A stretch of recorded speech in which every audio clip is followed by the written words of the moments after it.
We're still discussing the leadership tussle in the National Assembly. The 10th Assembly is just around the corner, and we know what is happening. There are several aspirants for the speakership position and the Senate President position, as well as the Deputy Senate President, and also the Deputy Speaker has been microzoned to the South, Northwest, and Southeast, respectively. So we are going to be looking at these issues, the implication, what is going to be the outcome, looking at the facts that there are aspirants who are kicking against this arrangement by the ruling All Progressives Congress. And to discuss this, I have with me member-elect Representative Jeremiah Omaru. He is representing Wamba Akwanga Federal Constituency of Nasarawa State. You're welcome, sir. Thank you very much.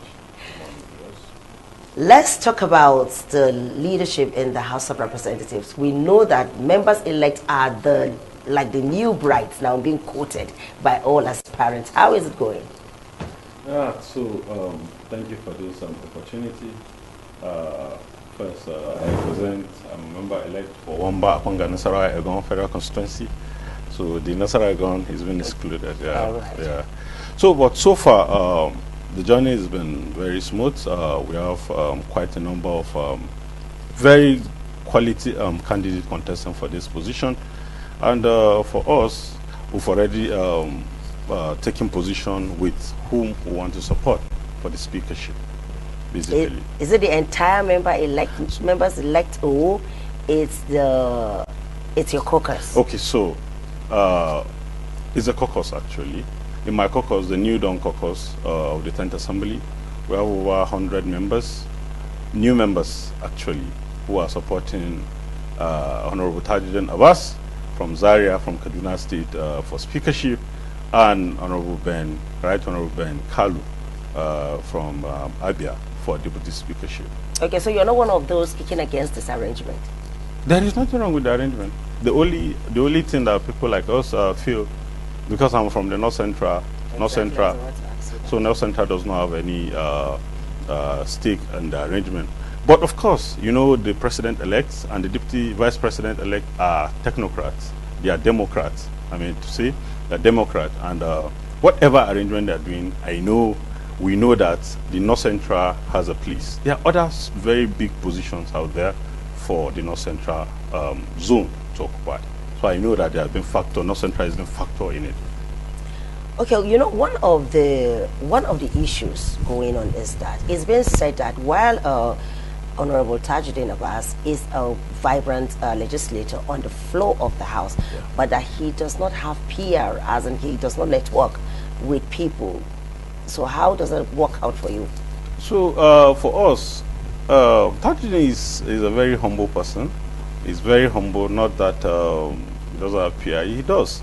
And for him, for somebody who has sponsored more than 70 bills, exactly, somebody who has whose bills, about over 20, was assented by Mr. President, if you can't take that person and say that person doesn't have PR, this is somebody who has PhD.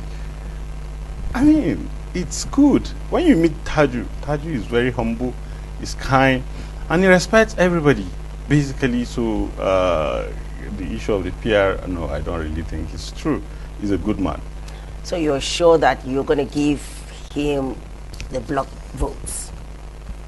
It's because we still have the likes of Gagdi, we still have Betera, we still have the Deputy Speaker, Wasi, and Dogo has stepped down. We still have the likes of Princess Miriam, and they are still standing their ground. So, yes, every other candidate is qualified, but we have looked at Tajuddin Abbas very critically, and we have discovered that Tajuddin Abbas has the right quality, character and charisma to be able to lead the 10th Assembly in from June 2023. So, of course, every other person is qualified, but Tajuddin is more qualified. He's more qualified. Every other person is qualified, but Tajuddin is more qualified. Yeah. Well, we'll see how that pans out. Yeah, sure. But you should know that it's not going to be an easy struggle. That's why people like us are working hard for him too, to ensure that he emerged at the end of the day. Now let's go back to your constituency. Yes. Your people elected you to Yes. the House of Representatives. Yes. Quality representation. Yes. And what should they be expecting from you?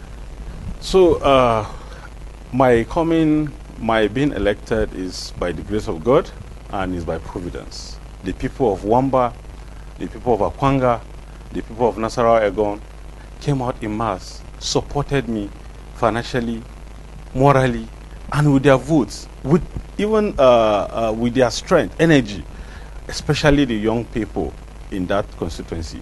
They supported me massively to ensure that I became victorious. And to the glory of God, the margin between myself and the second person was very wide. And for me, there is nothing more to say but to thank God and also to assure my people that I am going to represent them very well. Quality and top-notch representation is what I cannot play with. And of course, the empowerment of the young people, the empowerment of the women, the empowerment of the elderly, these are things that I don't want to take for granted. These are things I want to really focus on, aside the legislative function, making of laws and oversight that we're required to do. We know that your constituency is one of the constituencies that has been hit, that is still being hit by insecurity. So is there anything you are going to do? Or let me just ask, have you been doing something for those affected? And is there more that you intend to do for them? Yeah, so mostly in Nasarawa, Egon, and in Wamba, we had very recently a pocket of kidnappings. And those gangs were actually apprehended recently by the combined forces of the vigilante and the police military formation. So for me to ensure that this is sustainable, just recently in Wamba, precisely in Nambaka, a group of kidnappers were apprehended as well by the team of mobile police force around that area. And for me to make this a very permanent and sustainable program, I have drafted a bill already. In fact, not a motion. I've drafted a motion for the urgent need for the federal government to establish military formation around those flashy areas in my constituency, because the security of my people is very paramount to me. Basically. So that is to say, as soon as you come, yes, as soon as you start on the floor of the House, we should be expecting this. Yeah. Let's go back to the speakership. Yeah. Not much is being said about Benjamin Kalu, yes, because you just talked about you're all supporting Tajuddin. So what about Benjamin? Because it's not like it's not a vote for Tajuddin and it's a vote for Benjamin. Well, for us, any time we're talking about Tajuddin Abbas, we're referring to Tajuddin Abbas and Benjamin Kalu. Okay. Benjamin Kalu is an excellent legislator. Of course, he's going for the second term. Of course, the image maker of the House. This is he's a lawyer, vibrant, and he did so well in his constituency. So we have looked at his achievement, we have looked at his credentials, we have looked at even his personality. He's somebody that you relate with easily, he's somebody that you flow with easily. So we go for them. Yesterday, something happened on the floor of the House. Yes. Between the Deputy Speaker and the Speaker. I know you must have read it, or you watch it on TV, yeah, or even heard it on radio, what transpired on the floor of the House. And this is something that has never been seen before. And there are speculations that it is underground tension concerning this tussle. So is this something that should be happening? Honestly, when I watched the clip, I was really surprised, because there has never been a time where such kind of thing happened. However, the Deputy Speaker knows why he did what he did. And of course, the Speaker, in his own wisdom, was able to manage the whole situation, and to the glory of God. So it is our prayer, we hope that such does not repeat itself at the 10th Assembly. It will not, by the grace of God. Hypothetically, should this arrangement not work, the Tajudeen Benjamin Kalu arrangement not work, as in not winning the speakership, how do you see the House? So, like I said before, those of you who supported him, will you support the winner wholeheartedly? So, like I said before, every other candidate is qualified, but these candidates who are supporting are more qualified. You know, this is election, and in every contest, there must be a winner and there must be a loser. But for us, we are looking at it from the win-win position. Whoever emerged is our leader, is our speaker.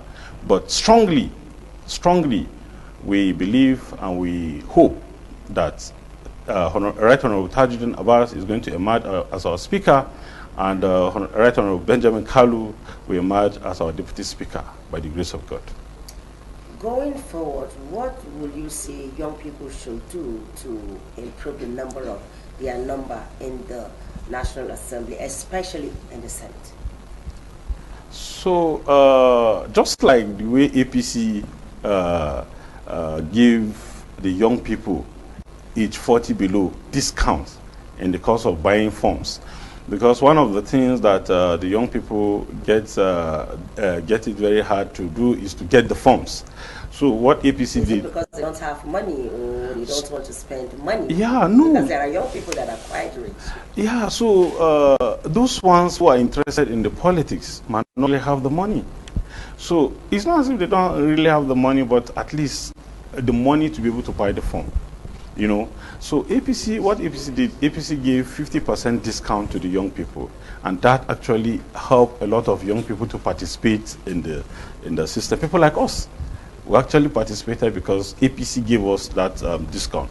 So we call on every other political party to look into it and give. In fact, the next contest should be free, if possible. For young people. For young people, the young people should be given free. The way APC gave women. Women were given free forms. In this spider, how many are they? Well, every other thing that happened, of course, we don't want us to go there. Because if we should go there, now how we stay. So, but we want to encourage every political it's party. Like giving you, okay, since you want this, now take. Then they now make sure that you don't get there. So it's stages. So one stage is to get the form.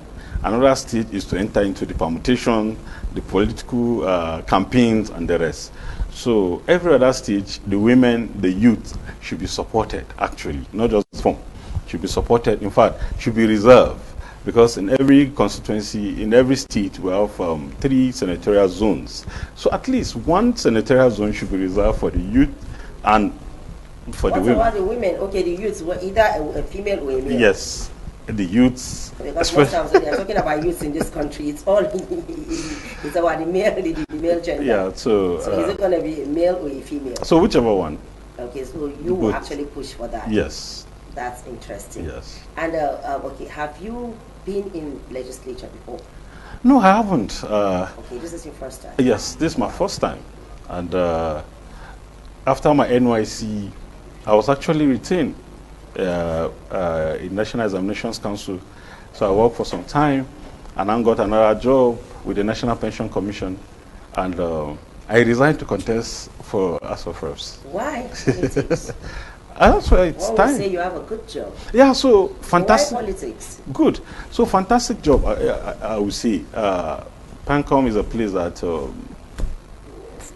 we look up or we look forward to work. And to the glory of God, I was able to work there, and I enjoyed every of my stay. I learned a lot from the National Pension Commission, but it got to a point where I had to tell myself, it's time to go. It's time to go and do politics, because I have looked at the representations we've been having over time. I discovered that in my constituency, we have been underrepresented. In fact, in some cases, we were never represented in some cases. So I felt it's high time for people like us, to join the system to do politics. And that's where we are today. And you feel you're that person that will that will give your people that quality representation? Absolutely. You will attract federal government presence By the grace of God. By the grace of God. In fact, we are not relaxing. We are networking. We are meeting people. We are doing all that we need to do so that Wamba, Akwanga, Nasarawa, Egon Federal constituency will be among the constituencies to be reckoned with. What about the money aspect of it? Money? So you see. Was that not the temptation? What money? As in, you hear stories about lawmakers receiving bogus amounts of money for clothing allowances, for housing, for all manner of stuff. So for was me, that not the temptation? So for me, it is not, because I told you I worked, and we were well paid, we were taken care of. But on the issue of what legislators get, honestly, for me, I think it's still a perception. I don't think it's real. It's exaggerated. Yes, I don't think it's real. Why do you not think it's real? I don't know, because I've not gotten there. Okay. Yes, I've not gotten. I'm a finance person. I'm an accountant, and we believe in reality. We don't believe in just hearsay. It's not true. And from what we have gathered from the induction we've done, it's not true. People are just overblowing things. Okay, so from what you've gathered from the induction, can you educate Nigerians? What is true when it comes to what legislators get? When we get to the House, we will know exactly. No, you have been educated. We have not been given figures. But what were you told?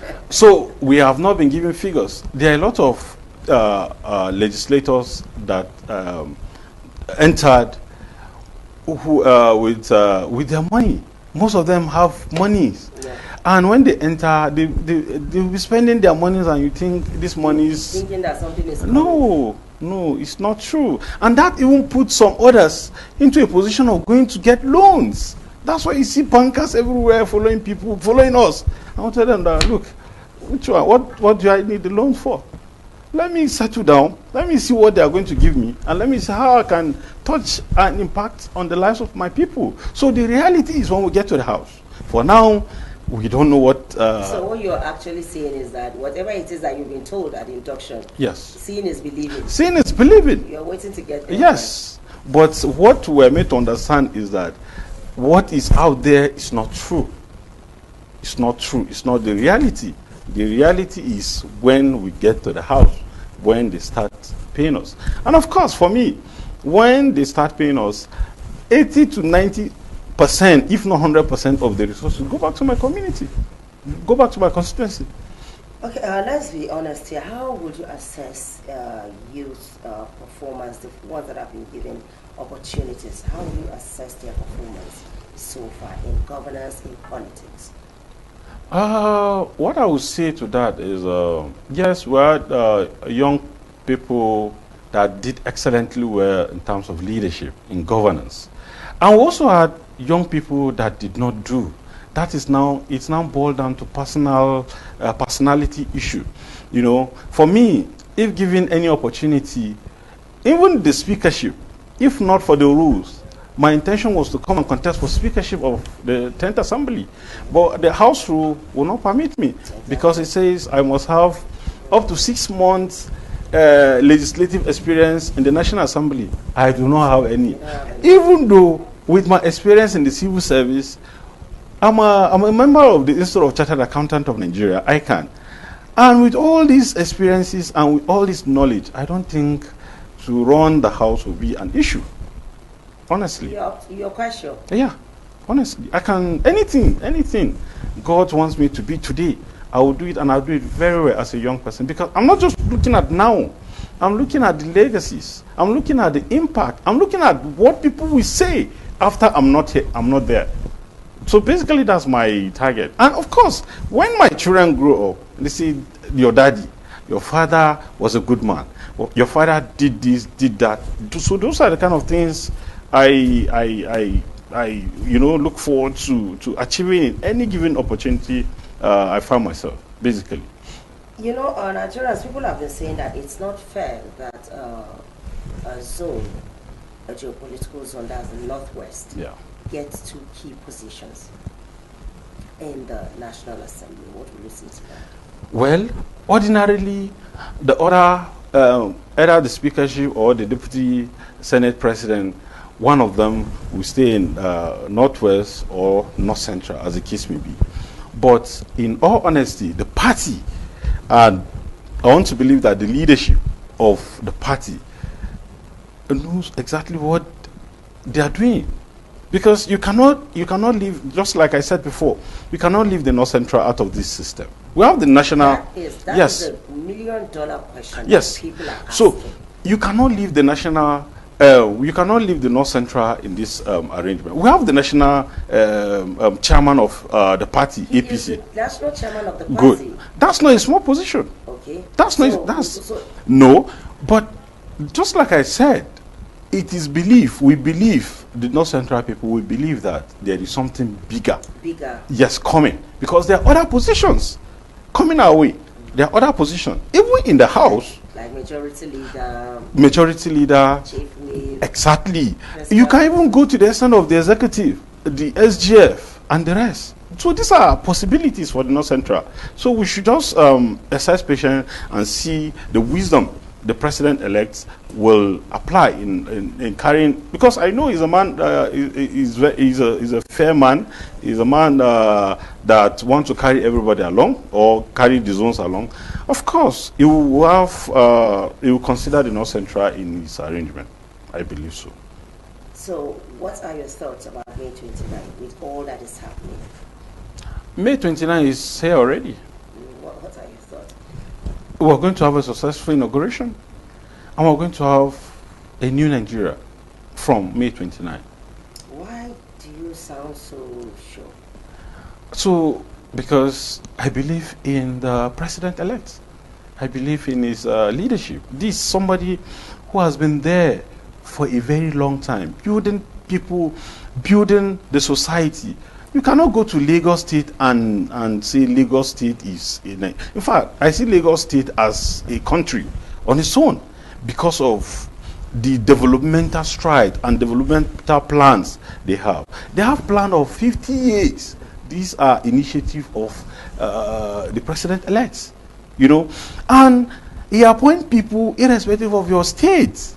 That's why you have Igbo people becoming commissioners, becoming these chief executives in Lagos State. And today, these are people that are contributing immensely to the GDP of Nigeria. You see that Lagos State as a yardstick that is being used all the time is actually what people are kicking against. People are worried. Because people will be quick to tell you that Nigeria is not Lagos. Lagos is not Nigeria. Nigeria is an entire country. Yeah. So because you have all kinds of people in Lagos, it is in Lagos that you see everybody, the Hausas, the Igbos, the Yorubas in Lagos. Everybody goes to Lagos.